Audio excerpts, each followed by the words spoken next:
Le problème de notre service public aujourd'hui, et plus particulièrement de l'hôpital public, c'est que nous sommes malmenés, abandonnés,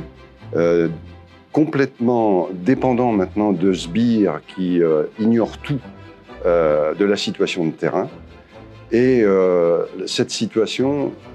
ne fait que s'empirer, puisque encore pour cette année, pour 2025, le vote du budget qui nous est alloué n'a pas été voté, mais est passé avec un 49-3 et a été en dessous des besoins réels de notre secteur, ce qui fait que, comme depuis plusieurs années, systématiquement, le budget est inférieur entre 2 et 4%, nous nous retrouvons dans des difficultés croissantes qui sont systématiquement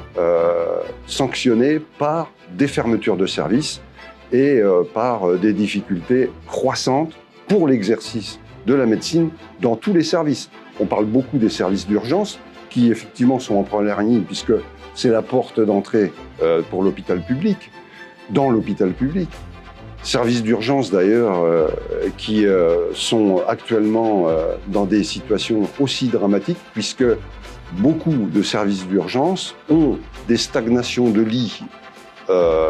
sur leur site, qui fait que lorsqu'un médecin arrive pour faire son travail d'urgentiste, il doit d'abord faire un travail de gestion d'une vingtaine de lits, l'équivalent pratiquement d'un service de gériatrie, en plus à gérer du flux naturel des urgences.